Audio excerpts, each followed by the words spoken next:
is run by a bunch of investment bankers, and Morningstar's tools can help make quick.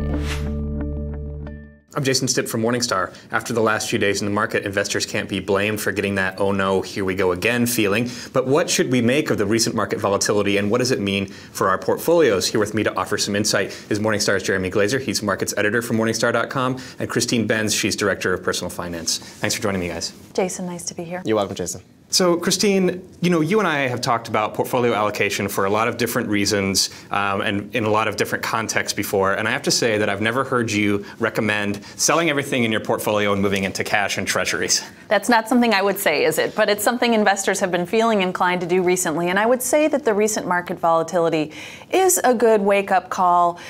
If you have money that you can't afford to lose, maybe it's the property tax money or next year's tuition bill, or if you're retired, your living expenses, you need to have that money in relatively safe investments. It shouldn't be in stocks. So have that as something that you have in the back of your mind when you're thinking about this volatility, that you do need that cash sleeve carved out. So certainly, it's good to not let the market dictate all of your decisions, but it's going to be hard to ignore the market. The market is everywhere. It's on your mobile device, it's on cable channels, it's in the newspaper. How should I think, if at all, about what kind of market movements we've been having? How should I think about my portfolio in that context, and should I make any moves based on them? Well, normally I would say no, but when you do see the kind of market move that we've seen recently with stocks moving down so appreciably, it might be time to look at rebalancing. So some people rebalance on an annual basis or on a calendar year basis. That's fine. Stick with that if that's what you're doing. But if you're someone who rebalances when you see your asset allocations veer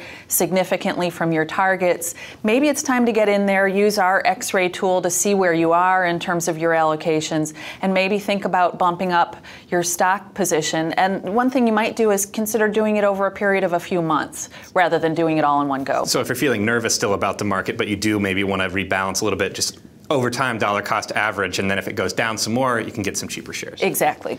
So, Jeremy, on a day like Thursday, when we looked at across the market, nearly everything was going down. So when I'm looking at my portfolio and say maybe I have some stocks in my portfolio, how can I tell what's going down for a good reason, because maybe the fundamentals have changed, and what's sort of baby with the bathwater and it's a good quality company that's just getting hit?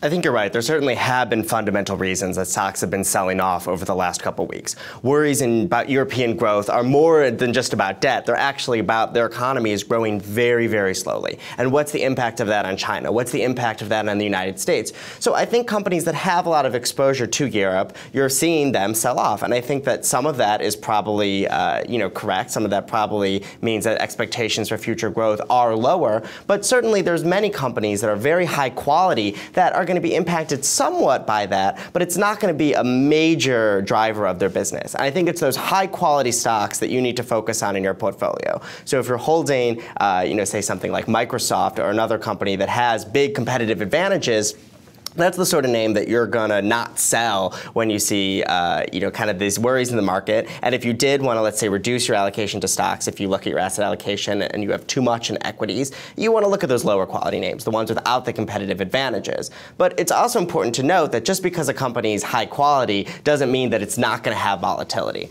I think we're going to see, a decent amount of volatility. We've seen it over the last couple of weeks, and I think we're going to continue to see it. There's a lot of question marks in the world's economy, and stocks are going to move up and down based on the answers to those questions. And it's important to have that long-term time horizon so that you can ride that volatility out. And in stocks, you're getting paid to have that volatility. The reason you're getting a premium over, say, bonds or other safer investment is because of that risk that you're taking on. So the high-quality names, I think, certainly mitigate the risk of permanent capital impairment, but certainly there's going to be bumps down the road, and it's something investors should be aware of and definitely plan for. Sure. Now, Christine, looking at a portfolio over time, I think that we probably can't say that if you're really risk averse, you should not be in stocks at all. For a lot of people, including retirees, they probably need to have some portion of their portfolio in stocks, because this could be a 30-year prospect retirement. So, given that I probably need them in my portfolio, how can I, figure out a way to hold them and not,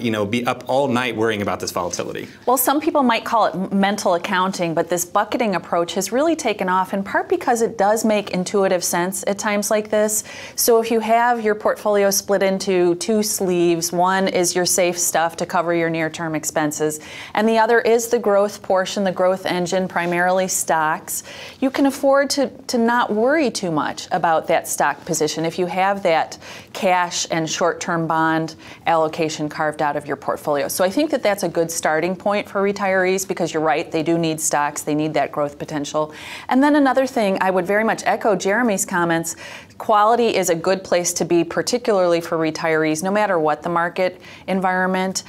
So I would point to a couple of high quality funds that I like. A good old S&P 500 index fund will get you a lot of high quality names, wide moat names.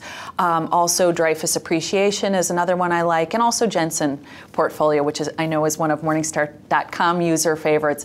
Very moaty portfolio there. Sure. Jeremy, if I was going to look for high quality among stocks, where might I start if I did want to put some money to work here and upgrade my portfolio? There's a couple really great wide mode stocks that are starting to look a little cheap. Names like Johnson & Johnson, ExxonMobil, Paychex. These are businesses that are going to be able to overcome almost any difficulty in the world markets and that are looking pretty attractively priced right now. Christine, Jeremy, thanks so much for joining me and for your insights. You're welcome, Jason. Thanks, Jason. From Morningstar, I'm Jason Stipp. Thanks for watching.